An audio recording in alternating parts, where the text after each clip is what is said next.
The mistress heard a strange noise and walked into the stable, only to find a group of filthy men making a ruckus. Sensing something was wrong, Catherine looked around but didn't see the maid hanging from the rafters. At that moment, a man stepped forward to cover up the situation, trying to muddle through, but Catherine still noticed something was amiss. The coachman, Sebastian, spoke first. We're eating a pig. Mom, we're eating a sow to be precise. His attitude angered Catherine, especially when he playfully slapped the maid's backside. Catherine suppressed her anger and said, "Put her down." The coachman remained indifferent, so she repeated, "I said put her down." She ordered everyone face the wall and stop their mockery. The coachman did as he was told, but he wasn't afraid of this mistress at all. Even after the maid hurriedly fled the scene, he even had the audacity to ask, "May we, turn around yet, Mom?" The defiant coachman momentarily stunned Catherine. She even asked, as if possessed. How much would I weigh? The coachman didn't answer, but instead walked straight toward Catherine. Before Catherine could react, he scooped her up by the waist, completely disregarding the status divide between master and servant. Shocked, Catherine struggled fiercely, though she managed to push him away. His roughness and audacity stirred within her a feeling she had never known before. It wasn't disgust. In fact, she found herself enjoying it. She didn't punish the coachman. Instead, after returning, she found the maid and inquired about the man's situation. The one that called you a pig, Anna, what was his name? Sebastian, ma'am. Is he new? Yes, ma'am, he's a new groomsman. That night, Catherine tossed and turned in bed, unable to sleep, her mind filled with Sebastian's figure. The wild masculinity he exuded kept her heart restless. The next morning, before the maid could wake her, Catherine had already risen. Not only did she actively dress, but she also took the initiative to put on her corset. The maid reminded her that it was raining and it was best not to go out, but Catherine ignored her. She dressed carefully and went to the fields, deliberately accidentally, meeting Sebastian. Seeing that she had successfully attracted his attention, Catherine was secretly pleased. But when Sebastian called her name, Catherine pretended not to hear and walked further and further away. That night, Catherine, who had been soaked by the rain, was sitting by the fireplace warming herself when there was a knock on the door. She seemed to have a premonition. Catherine nervously opened the door, and sure enough, it was Sebastian. I'm terribly bored, Mrs. Lester. She pretended to be calm and said, Perhaps you should dedicate more time towards your work. Then she hurriedly tried to shut the door. But with the difference in strength, how could she be a match for the man? The audacious Sebastian easily pushed open the door and broke into the bedroom. Aren't you bored, Catherine? You can't call me that. Get out. Get out. Sebastian not only ignored her eviction, but also hugged Catherine, who was trying to escape.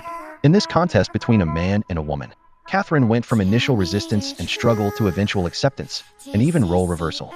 The next morning, the maid entered the room at her usual hour, pulling open the curtains, so that blinding sunlight spilled over the mistress's bed.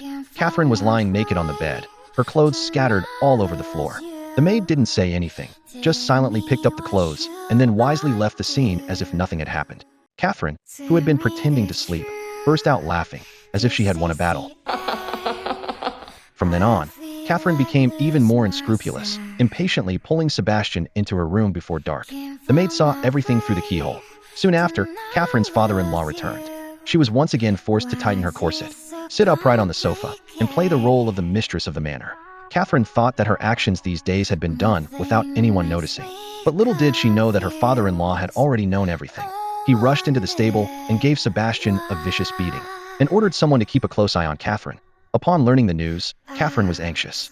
Disregarding her status as a married woman, she rushed to the warehouse to save him. But the door was locked and couldn't be opened. To save her beloved, Catherine completely dropped her pretense and dared to confront her father-in-law. Enraged, he began listing all her faults. You have failed miserably in every one of your marital duties. More specifically, to provide your husband with a legitimate heir. Where is your son? Where is he? He has made that impossible. Let him out.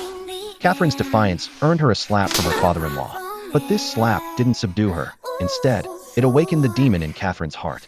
She was unwilling to spend the rest of her life as a decoration, controlled and oppressed by her husband's family. She refused to let her hard-won happiness vanish into thin air. That morning, the maid opened the door as usual to deliver her wake-up service, only to find the room empty. It turned out that Catherine was already dressed and standing at the dining table, being scolded by her father-in-law. But she ignored him and instead demanding the key to the warehouse. Mockingly, her father-in-law said that he couldn't stand being with such a shameless woman for another second. With that, he picked up the plate and walked into the bedroom, slamming the door shut. Catherine wasn't angry at all.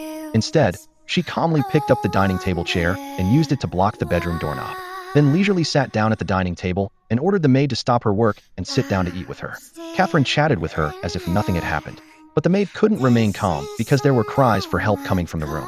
Catherine sternly stopped the maid from rescuing him. Forced by her master's authority, the maid had no choice but to give up. The two of them silently listened to the cries for help from the room until there was no more sound.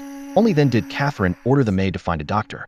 Deep down, she was secretly pleased, for her father-in-law had already died from her poisoned mushrooms.